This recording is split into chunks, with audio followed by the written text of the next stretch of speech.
কৃষ্ণ হরি বল। সুধী গৌর ভক্তমণ্ডলী, সকল ভক্তবৃন্দের শ্রীরঙ্গারাতুল চরণে জানাই শতকোটি দণ্ডবত প্রণাম, ভক্তি গ্রহণ করবেন। হরে কৃষ্ণ।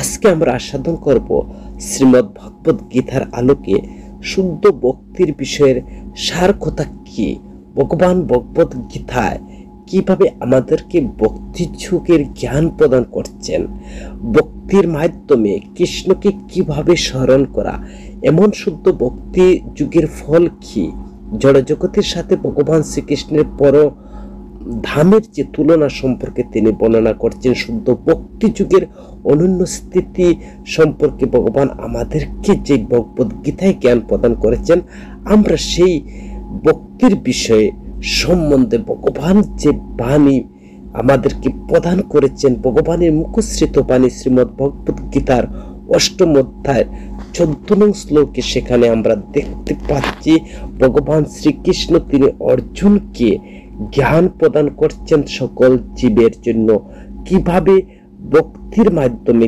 কৃষ্ণকে স্মরণ করা যায়, ভক্তির মাধ্যমে কৃষ্ণের স্মরণ পন্থা যথার্থ তিনি বর্ণনা করছেন সেই শ্লোকে, এবং ভগবানের প্রতি কিভাবে বিশুদ্ধ প্রেম ভক্তি থাকার কারণে তাকে স্মরণ করার অধিক সময় যথার্থ হয়। সুতরাং কেবল সেই ব্যক্তি ভগবানকে সহজে লাভ করতে পারেন, আর যিনি ভগবানকে নিরন্তরভাবে ভগবানের সেবা করেন, ভগবানের ভগবত সেবায় যিনি নিত্য এবং সদা সর্বদা যুক্ত থাকেন। ভগবত গীতার 8ম অধ্যায় 14 নং শ্লোকে সেখানে ভগবান বলছেন যে অনন্য চেতা সততম জমাম সরতি নিত্যস্য, অর্থাৎ সেখানে ভগবান শ্রীকৃষ্ণ অর্জুনকে বলছেন, হে অর্জুন, যিনি একাগ্র চিত্তে কেবল আমাকে নিরন্তর সেবা করেন, আমি সেই নিত্যযুক্ত ভক্তি যুগের কাছে সুলভ হই। ভক্তি যুগের মাধ্যমে পরম পুরুষোত্তম ভগবানের সেবায় নিয়োজিত থেকে শুদ্ধ ভক্তগণের যে চরম লক্ষ্য উপনীত হতে পারে। এই শ্লোকে বলা হয়েছে যে ভগবানের যে ভক্ত জড় জগতের বন্ধন থেকে তারা মুক্ত হওয়ার বিভিন্ন পন্থা অবলম্বন করে, কর্মযোগ করে, জ্ঞান যোগ করে, হঠ যুগের বর্ণনা করছেন। আর এই সমস্ত যুগ পদ্ধতির কিছুটা ভক্তিভাব মিশ্রিত থাকে, কিন্তু জ্ঞান কর্ম কিংবা হঠকারী যুগের কোন রকমের সংমিশ্রণ ছাড়াই বিশেষ করে শুদ্ধ ভক্তি যুগের কথা তিনি বর্ণনা করছেন। অনন্য চেতা, সেই শব্দটির দ্বারা বোঝানো হয়েছে যে শুদ্ধ ভক্তি যুগের ভক্ত ভগবান শ্রীকৃষ্ণ ছাড়া আর কিছুই চান না। শুদ্ধ ভক্ত স্বর্গ আরোহণ বা ব্রহ্মজ্যোতির বিলীন হওয়া অথবা ভববন্ধন থেকে মুক্তির কামনা করেন না। শুদ্ধ ভক্ত কোনো কিছুর অভিলাষ করেন না। চৈতন্য চরিতামৃতে বলা হয়েছে যে শুদ্ধ ভক্তকে বলা হয়েছে নিষ্কাম, অর্থাৎ তার নিজের স্বার্থের জন্য কোনো বাসনা থাকে না। তিনি কেবল পূর্ণ শান্তি, পরম শান্তি লাভ করেন। সর্বদা স্বার্থ সিদ্ধির প্রচেষ্টা করে তারা কখনো শান্তি লাভ করতে পারে না। জ্ঞান যুগী, কর্মযুগী অথবা হঠ যুগীর প্রত্যেকের নিজ নিজ বাসনা থাকে, কিন্তু শুদ্ধ ভক্ত কেবল পরম পুরুষোত্তম ভগবানের প্রসন্ন বিধান ছাড়া আর অন্য কোনো তার বাসনা থাকে না। তাই ভগবান বলছেন তার অনন্য ভক্তের কাছে তিনি হচ্ছেন সুদুর্লভ। ভক্তির মাধ্যমে কৃষ্ণ স্মরণ পন্থা হচ্ছে যথার্থ, হচ্ছে এই ভক্তি যুগের কথা বলছেন। শুধু ভক্তরাই সদা সর্বদা কৃষ্ণের অপ্রাকৃত রূপের মাধ্যমে ভক্তিতে যুক্ত হয়, সেবায় নিয়োজিত থাকে। শ্রী রামচন্দ্র, নৃসিংহদেবের মতো শ্রীকৃষ্ণের বিবিধ অংশ প্রকাশ অবতার আছেন। কোন ভক্ত পরমেশ্বর ভগবানের এইসব অপ্রাকৃত যে রূপের প্রতি যে প্রেম ভক্তি সহকারে মনোনিবেশের জন্য বেছে নিতে পারেন। তো এই প্রকার ভক্ত অন্যান্য যুগের অনুশীলনের মতো বিভিন্ন প্রতিবন্ধক সম্মুখীন হতে হয়। তো ভক্তি যুগ অত্যন্ত সরল, শুদ্ধ, সহজ সরল এবং সহজ পন্থা। অনন্য চিত্ত ভক্তি সহকারে সেবা করে তিনি বিশেষভাবে অনুরক্ত হন। কত উপনিষদে বর্ণনা করা হয়েছে যে পরমেশ্বর ভগবানের প্রতি আত্মসমর্পণ করে যিনি নিরন্তর তার প্রেম ভক্তিতে নিয়োজিত থাকেন, তিনি পরমেশ্বর ভগবানের যথার্থ স্বরূপ উপলব্ধি করতে পারেন। এমনকি ভগবত গীতার দশম অধ্যায়ের 10 নং শ্লোকে সেখানে ভগবান বলছেন যে দদামি বুদ্ধি যুগম তম, অর্থাৎ আমার এই ভক্তকে আমি কি করি, যে ভক্তকে ভগবান পর্যন্ত বুদ্ধি দান করেন, যাতে তিনি সম্পূর্ণরূপে অবগত হয়ে চিন্ময় ধামে প্রবেশ করতে পারে। শুদ্ধ ভক্তের একটি বিশেষ গুণ হচ্ছে তিনি স্থান কাল বিবেচনা না করে তিনি অবিচলিতভাবে সর্বদা কৃষ্ণের চিন্তা করেন, সর্বদা ভগবানের চিন্তা করেন। তার কাছে কোনো বাধা বিঘ্ন হতে পারে না। তিনি যে কোনো অবস্থায় যে কোনো সময় ভগবত সেবা করতে পারেন। কেউ কেউ বলেন যে শ্রী বৃন্দাবনের মতো ধাম, ভগবানের লীলাভূমির মতো কেবল ভক্তদের বাস করা উচিত, কিন্তু শুদ্ধ ভক্ত যে কোনো পরিস্থিতিতে, যে কোনো অবস্থাতে, যে কোনো জায়গায় তিনি সেই স্থানটি শুদ্ধ ভক্তির প্রভাব বৃন্দাবনের থাকতে পারে, পবিত্র পরিবেশ। কিন্তু শ্রী চৈতন্য মহাপ্রভু, শ্রী অদ্বৈত আচার্য বলছেন, হ্যাঁ প্রভু, তুমি যেখানে থাকো না কেন সেই স্থানটাই হচ্ছে বৃন্দাবন। সততম নিত্যস্ব, এই কথার দ্বারা, এই শ্লোকে এই দুইটি শব্দের দ্বারা বোঝানো হয়েছে যে সদা সর্বদা নিয়মিতভাবে প্রতিদিন শুদ্ধ ভক্ত সর্বক্ষণ ভগবান শ্রীকৃষ্ণকে স্মরণ করে এবং ভগবানের চরণে ধ্যান করেন। আর এইসব হচ্ছে শুদ্ধ ভক্তের একটি গুণ।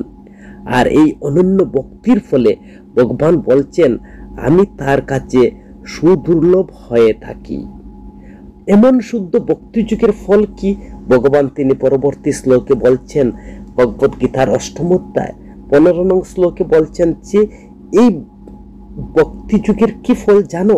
মহাত্মা ভক্তি পরায়ণ হয়ে যোগীগণ আমাকে লাভ করে এবং দুঃখপূর্ণ নশ্বর সংসার পুনরায় জন্মগ্রহণ করতে হয় না, কেননা তারা পরম ধাম প্রাপ্ত হয়েছে। তারা যেহেতু এই অনিত্য জড় জগতের জন্ম মৃত্যুর যারা বেদী বিশেষ ক্লেশের দ্বারা জর্জরিত স্বভাবত, যিনি পরমার্থ সাধন করেন, কৃষ্ণলোক অবলোকন করেন এবং বা গোলক বৃন্দাবনের পরম গতি লাভ করেন, তিনি কখনো এই জগতে ফিরে আসতে চান না। তো পরম ধামের যে বৈদিক শাস্ত্রে তা বর্ণনা রয়েছে তা হচ্ছে অব্যক্ত অক্ষরা পরমাগতি। আর সেই গ্রহলোকে আমার জড়জগতের দৃষ্টির অতীত ভগবান শ্রীকৃষ্ণের যে ভগবত সেবার এত তন্ময় থাকে যে ভক্ত কোনো উচ্চলোকে অথবা পরভ্রমে উত্তীর্ণ হওয়ার কোনো বাসনাই তার থাকে না। ভগবান শ্রীকৃষ্ণের সান্নিধ্য ব্যতীত আর কিছুই সে কামনা করে না, আর সেটি হচ্ছে জীবনের পরম সার্থকতা। ভগবান শ্রীকৃষ্ণ বলছেন যে তাকে আমি কি ফল প্রদান করি, যা ভগবত গীতার 8ম অধ্যায় 15 নং শ্লোকে যে সরাসরি ভগবান শ্রীকৃষ্ণের পরম ধাম গোলক বৃন্দাবনে গিয়ে সে কৃষ্ণ সান্নিধ্যে কৃষ্ণ সেবা লাভ করে এবং সর্বোচ্চ সিদ্ধি লাভ করে থাকে। আর সেখান থেকে এই দুঃখময় জড় জগতে আর কখনো তাকে ফিরে আসতে পারে না বা আসতে হয় না। এটি হচ্ছে জীবের পরম সিদ্ধি। এটা হচ্ছে এই যে ভগবত ভক্তির সর্বোচ্চ ফল, যা ভগবান শ্রীকৃষ্ণ তিনি নিজেই বলছেন যে এই দুঃখময় জড় জগতে আর তার কখনো ফিরে আসতে হয় না। সে ভগবত সেবায় নিরত সেখানে সর্বোচ্চ সিদ্ধি লাভ করে। আর এই শুদ্ধ ভক্তি যুগের ফল ভগবান নিজেই তিনি বর্ণনা করছেন। আর জড়জগতের সাথে ভগবানের শ্রীকৃষ্ণের পরম ধামের তুলনা তিনি সে পরবর্তী শ্লোকে বলছেন।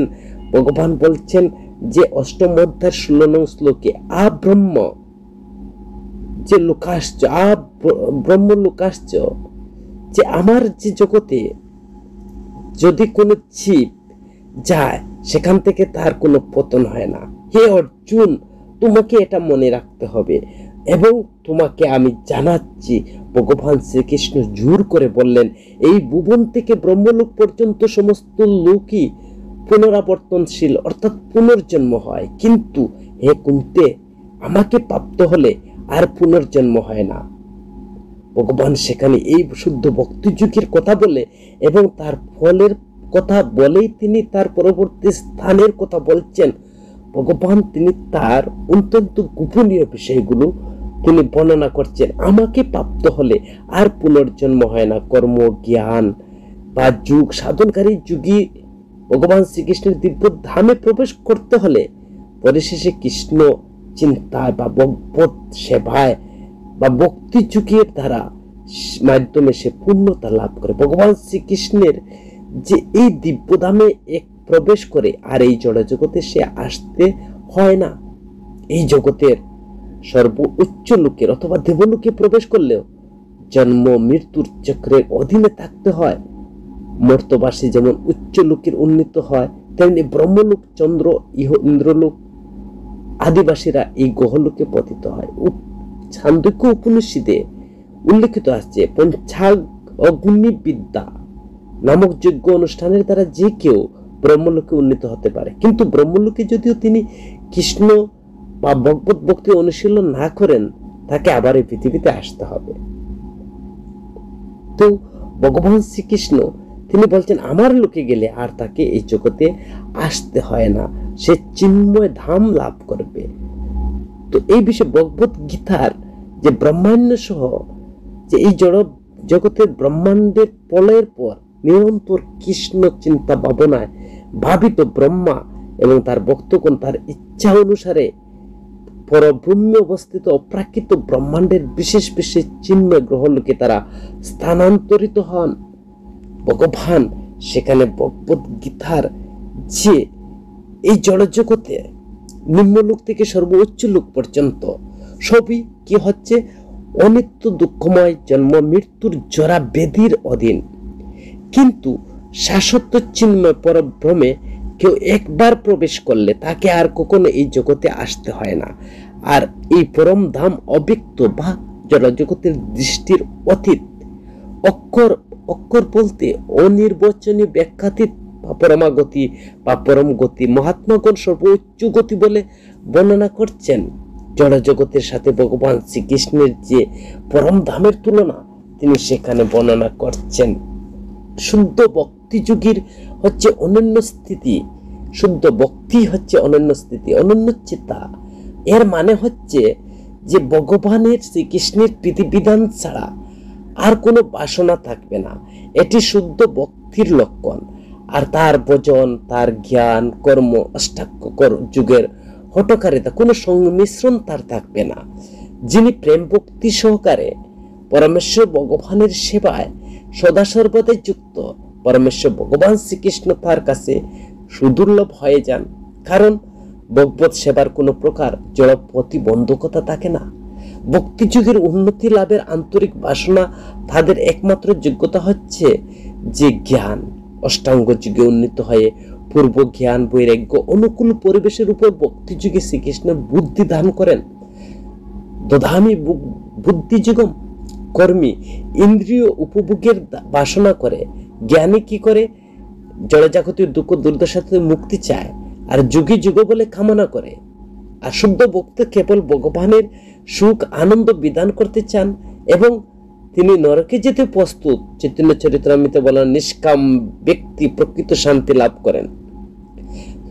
তো সততম নিতেশ্ব সর্বদা নিয়মিত প্রতিদিন শুদ্ধ ভক্ত নিরন্তর কৃষ্ণ স্মরণ কৃষ্ণ ধ্যানে যুক্ত এইভাবে ভগবান শ্রীকৃষ্ণের মনোযোগ আকর্ষণ করে এমনকি যে কোনো স্থানকে তার বৃন্দাবনে পরিণত করতে পারেন।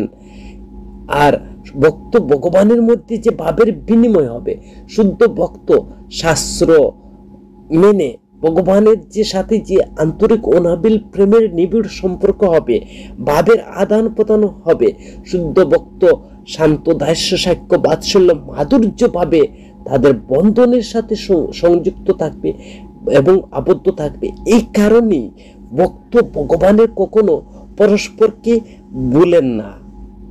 মহাত্মাদের বৈশিষ্ট্য সেখানে বলছে মহাত্মারা পরম গতি লাভ করেন। তো যারা গুরু পরস্পর হয়ে আত্মতত্ত্বজ্ঞ কৃষ্ণ ভক্তের কাছ থেকে ভগবত তত্ত্ব জ্ঞান লাভ করেন তারাই হচ্ছেন মহত্ব। আর শ্রীকৃষ্ণের প্রীতি বিধান করা এটা হচ্ছে শুধু মহাত্মাদের নয়, প্রত্যেক জীবেরই একটি কর্ম।